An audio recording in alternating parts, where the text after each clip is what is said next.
That was really good. Oh, I know you're all dying to applaud, but you don't know exactly when. Don't worry, I'll tell you when. Okay, it's gonna be coming up pretty soon.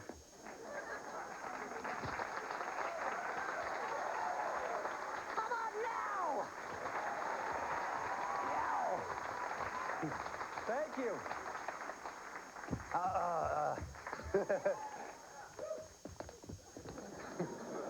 The helicopter. And now for the hard stuff. 1 up. 2.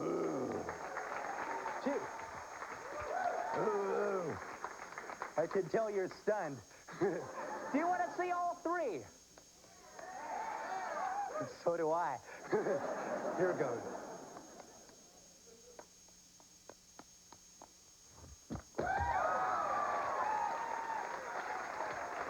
Hey!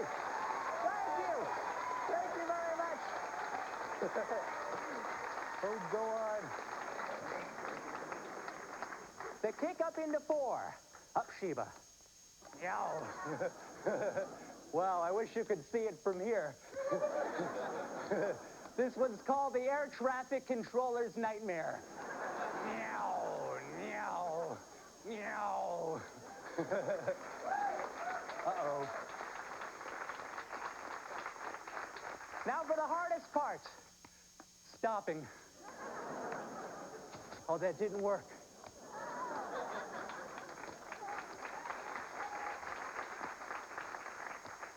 Oh, no. I hate when this happens.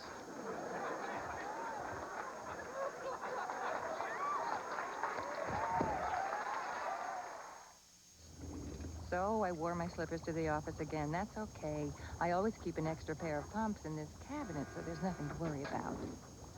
Uh-oh. Doctor, you're back too. Mr. Marsh is here. He's in a bad mood today. I'll have to wear my slippers home on the subway again. Send him in, Elaine.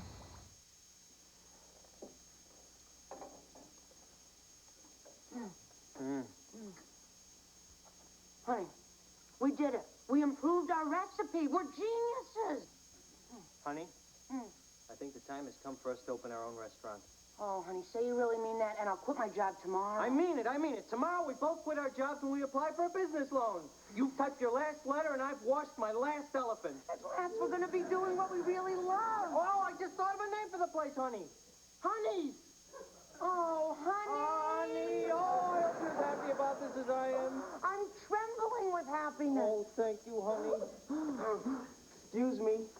How are you? How'd you get in here? Oh, that's not important. I overheard you nice people making those happy, ambitious plans for the future and all, and I just dropped by to say, fat chance. What? Don't be suckered by high hopes. Be smart, okay? Play it safe. Embrace the status quo. Can I sit down? No. You know, 90% of all new businesses in the U.S. fail within the first 5 years. But we have our own special recipes, don't we, honey? Yeah, we got recipes. Failure's not the worst. In failure, you'll just be ruined financially. Survival will mean that your lives will be consumed with 18-hour workdays. How will you make this month's expenses if the air conditioners go down again? Oh, open a window? Are you liable for the plumber who slipped and hurt his back while fixing the toilets that's still back up? No. Yeah. Really? Yeah. But which employees are stealing from you? I mean, is the meat supplier delivering substandard beef? You're going to be too tired for anything but work. Your love life, it's going to dry up like an old shriveled piece of bacon. One day, pal, you're going to look at her under these harsh fluorescent kitchen lights, and all you're going to see are the dark lines that have set into her hardened face, the deep circles around those tired, dull eyes, the loveless bag of bones who owns half your business. And you're going to look at him and see everything that you hate, reeking of kitchen grease that's clogged his pores and permeated every fiber of his loathsome, neglected body. Divorce would destroy the business, so death begins to seem like the only way out. Involuntary thoughts begin to creep up from your subconscious. Horrible, desperate, lonesome thoughts. I don't want to hear it anymore. Honey, make them stop. No more, no more. Actually, I kind of like typing. I was in line for that promotion to the reptile house. Hold me, honey. I can't. You hold me. Mister? Hey, he's gone. Yeah. Who was that negative man? Hey.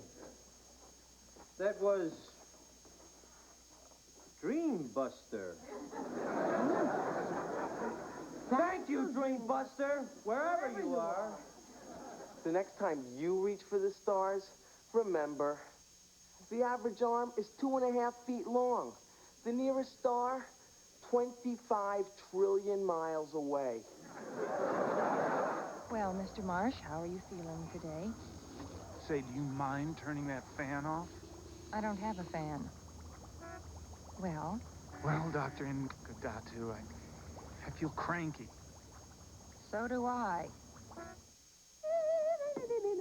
Hello, I'm George Ozer. How do you do, Angela Tanner? I'm fine. I'd like to ask you a few questions before the audition, so why don't you have a seat? Now, Miss Tanner, do you have any training? I studied with Kaminsky at the New Jersey School of the Arts. I'm not familiar with Kaminsky. She's my best friend. We went to school together. I'm a very busy man, Miss Tanner. Actually, Mr. Ozer, I don't have a lot of experience. I've done several industrial films. My most memorable one... Yeah, well, we're looking for someone with a little more professional experience. I'm sorry. Mr. Ozer, I'm sorry. I come to these interviews. I get nervous. I get stupid. But just give me a chance. I promise you I won't let you down. All right.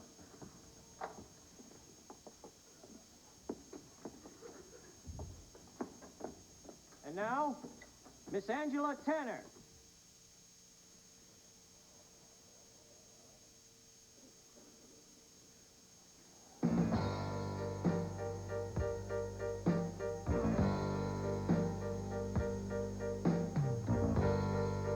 You don't own me. I'm not just one of your many toys. You don't own me. Don't say I can't go with other boys. And don't tell me what to do.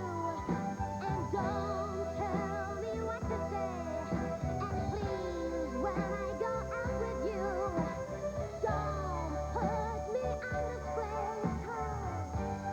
'Cause you don't own me. Don't try to change me in any way. You don't own me. Don't tie me down, 'cause I'd never stay. I don't tell you what to say, and I don't tell you what to do. So just let me be myself. That's all I ask of you, 'cause I'm young, and I love to be young and free. And I love to be free to live my life the way I want, to say and do whatever I please. 'Cause you don't own me.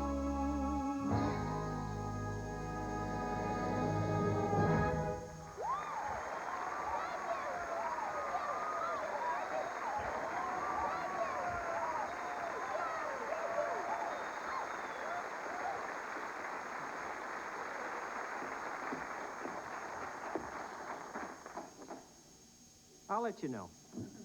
What do you mean you'll let me know? They love me. I'm sick of knocking myself out at these auditions to hear, I'll let you know. I want to know right now. All right, fair enough. I like your moxie, kid. You got style. You got the job. You start tomorrow with a 1-year run. There's another thing you should know. I'm unattached right now. And I'm in love with you. I want you to marry me. Move into my penthouse, have a few kids, and eventually buy a dog named Scamp. What do you say? I'll let you know.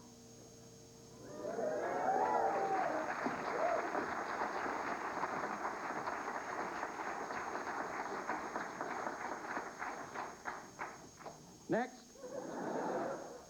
Well, now and then we all feel cranky, just like Mr. Marsh, but there's something we can do about it. Hold my calls, Elaine.